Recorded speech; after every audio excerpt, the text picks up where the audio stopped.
Chef Buff Army, we are talking today about biomechanics and anatomy. Yeah, it's gonna be real interesting. Actually, it's all about the chest, so chest anatomy, chest 101. After this video, you're gonna have a strong understanding of how the chest works and the muscles involved. By understanding this, you'll better be able to organize your training for your chest to develop a well-rounded chest. I'm talking upper, middle, and lower chest, the whole package. When we talk about chest, we're really talking about three muscles. The first is the clavicular pectoralis, so up here we're talking about.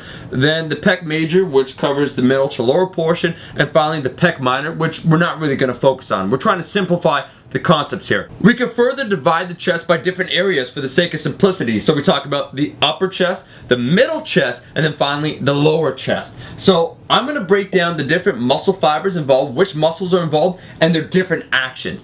Here's something important that you have to understand. The upper, middle, and lower chest work in conjunction with one another for several different functions. The first one is horizontal adduction. That's when you do a chest fly. So from an open position, your chest, your entire chest, causes your arms to close. That's what a chest fly does. The second major function is internal rotation. So if you take your hands like so, palms facing up, and then you rotate it down, that's another function of your entire chest. So from this portion, rotating it down like so. Let's talk about the upper chest, something everyone honestly lacks. The muscles involved are, once again, the clavicular pectoralis, so up here, and then the superior fibers of the sternal head of the pec major. So we're talking down here. The actions of the upper chest are interesting. We know the first two, all of them do the same, right? Horizontal adduction, cool. Internal rotation. The third function that's unique is flexion of the shoulder joint. So raising your arm up like so. So from this motion up here, first your anterior deltoid also contributes, but we're talking about the chest. The upper chest is responsible for this flexion going on with the shoulder. So that's the upper chest. It has all its similar properties of the other two areas, but it's also responsible for flexion of the shoulder. Next, we got the middle chest. Most guys have this developed. That's just the middle portion of the pec major. And its primary purpose, really, if you break it down, is just the horizontal adduction and internal rotation. If we move on finally to the lower chest, which is another area a lot of guys will lack, and some people will think that they have built up a lower chest, but really it's just fat there.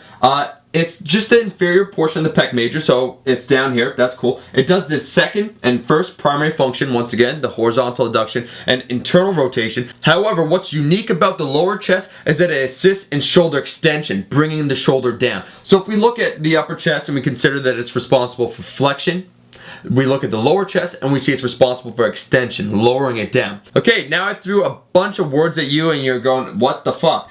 But by understanding this, you can really tailor your chest training. Let's break this shit down. If we talk about the upper chest, if we know that the difference is shoulder flexion, then what you can do, first of all, is when you do cable flies, you could do low to high cable flies to better accentuate the upper chest.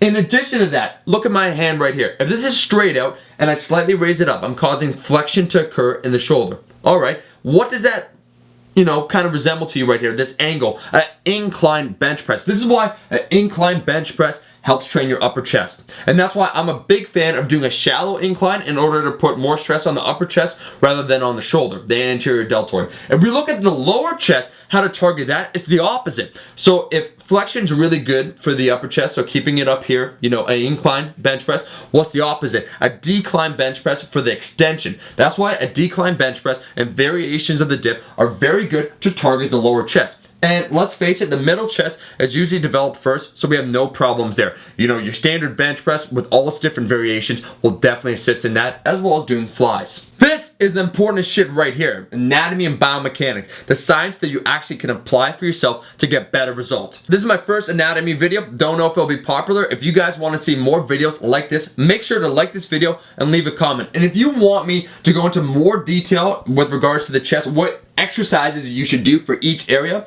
let me know once again, and I'd be more than happy to make a second video addressing these issues. Exercises that are best for the upper chest, best for the middle chest, and best for the lower chest. Applied knowledge is power, guys. Thank you for watching. Make sure to like, share with friends, and subscribe. I'll be seeing all you guys in the next video. Buff Army, I'm out.